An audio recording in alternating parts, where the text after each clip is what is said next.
Yeah, hi there. These comments are for Fong. This is Michael, the founder, owner, and the materials writer for the 7-step system to pass the TOEFL IBT. These comments are for Fong, and first of all, thank you for your patience. The VoxyPop discussion group, about every 6 months or so, it just shuts down. And the site administrator and the founder and owner of the website, I guess he has to do some changes to the website or whatever it is he does. I'm not sure what it is, but he never gives me any notice at all, and all of a sudden no one can post their responses to my speaking and pronunciation tasks. So thank goodness the website's working again, and I can listen to your response right now. Now you're working a little bit on the Dipthongs, right? So let's take a look at the exercise that you did. You're in Speak Clearly lesson number 8 out of 46 lessons. So I'm giving you what's called corrective and diagnostic feedback on all the Speak Clearly lessons, and you're one of my online students, and you've also paid to have that additional service. So here we go. Lie, loud, lawyer, pie, pound. Okay, let's go back to the beginning. Bright, brown, broil. I'm going to say broil, oi, broil, broil. Lie, loud, lawyer. Loyal, oh, loyal. Pie, pound, boys. Now wait a minute on that. Now check this out. When you're doing the P sound, you're doing something like this. Buy, bound, boys. But when I say those words, I'm going to say pie, pound, poise. So you have to be careful, Fong. If you don't pronounce the P with enough air in it, it sounds almost like a B sound. Again, pie, pound, poise. Take a piece of paper, put it up to your mouth right now, practice with me. Again, pie, pound, poise. Die, douse, doily. Okay, I'm going to say died. Don't forget the D at the end there, the past tense there. Douse and then doily. Doily. Night, now, annoy. Pretty good. Tam, town, toy. Okay, the first one, I'm not so sure. I, time. The I is a A-E. It's two vowels coming together. Time, time. Sign, soul, soil. I would say sign, sow, soil. Dry, ground, dry. Gripe, ground, groin. Be careful with that second word. Don't forget the D at the end. Ground, ground. Sight, sound, soy. Be careful again with the D. Sound. That's one thing I'm beginning to figure out a little bit more about your pronunciation. So when a word ends with a D consonant sound, you're not wanting to pronounce that sound. So something this week I want you to be familiar with is pay very close attention to the D. And if a word does end in a D consonant sound, make sure you pronounce that sound. Might, clairvoyance, allow, employ, provided, destroy. Thou, politeness, exploits, power, identify, point. Don't forget that word points, the S at the end, points. Surround, foil, describe, house, soil, dried, countless. House, house, count, countless. Final, sound. I would say final, finally. found, trial, drought, Okay, this word is found, found. violence, choice, private, account. Okay, so here you have choice or choices. You have account, singular, or present tense. Accounted is the past tense. Bout, Don't forget the pound, pound, pound.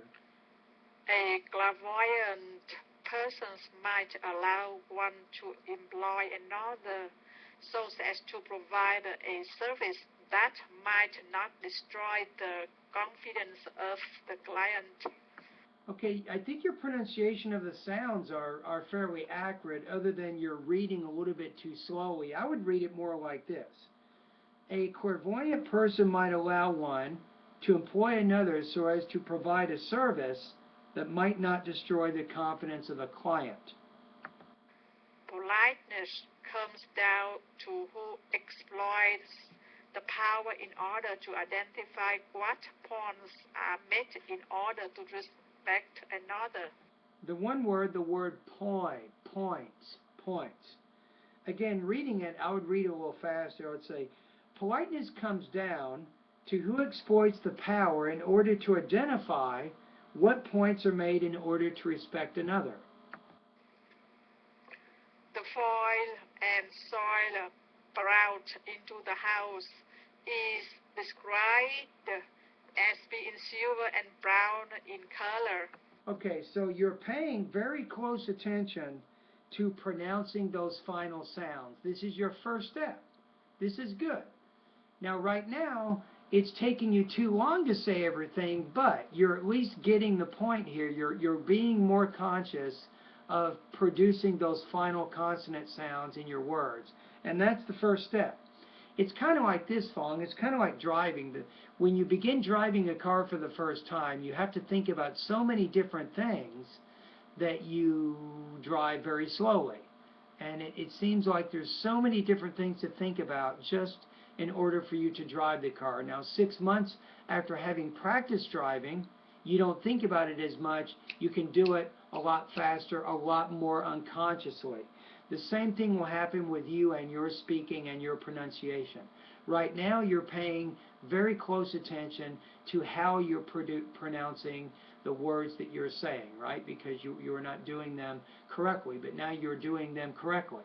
So it takes you a long time to think about it, but if you keep practicing, keep using my pronunciation part of my course, it will become more natural to you. In the South, there are countless trials in which the defendants are finally found guilty because they have violated the rights of another. Okay, the one word in there I would say in the South, South with a TH at the end, in the South, and I would read the sentence like this. In the South, there are countless trials in which the defendants are finally found guilty because they have violated the rights of another. The drought brought violence on a town because some made private unlawful choices, which accounted for a bout between John and Steve. Okay, pretty good. So I would read this sentence, if once you're reading a little bit faster, you might say, the drought brought violence to a town because some made private unlawful choices, which accounted for a bout between John and Steve.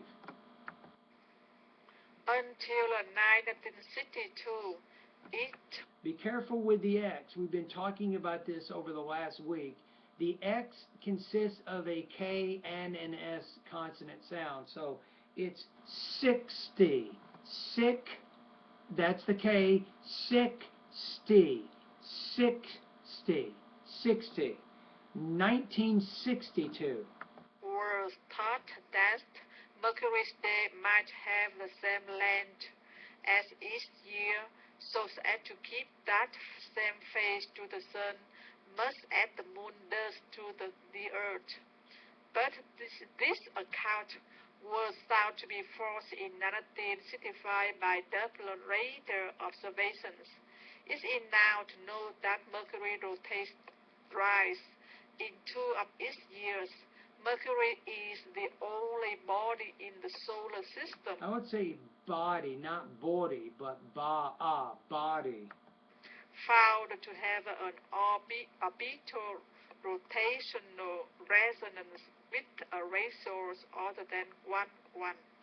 Okay, perfect. Now, did you notice, Fong, that a lot of these sentence and paragraph readings are paragraphs about science? They are. And you'll notice sometimes on the TOEFL, they will ask you about those kinds of topics. So you want to be familiar speaking about academic type subjects and knowing how to pronounce those kinds of words. And that's one of the reasons, as you go through my Speak Clearly part of my online TOEFL course, you will notice that. Okay, now the last thing I want to do now is to read with you. Actually, I want you to read with me as I read that paragraph. And keep in mind some of the corrections that I just did with you. And of course, you can practice the paragraph several times, and then you can read with me. Here we go. Until 1962, it was thought that Mercury's day might have the same length as its year, so as to keep that same phase to the sun, much as the moon does to the earth. But this account was shown to be false in 1965 by Doppler radar observations. It is now known that Mercury rotates thrice in 2 of its years. Mercury is the only body in the solar system found to have an orbital rotational resonance with a ratio other than 1:1. All right? So we got it. Now, one other thing you might want to think about is when you're practicing and reading these paragraphs, I probably already told you this, but this is very good practice for academic speaking, is read the paragraph and then take some notes. And then without looking at the paragraph, try to orally summarize the information. And that would be very good practice for integrated speaking.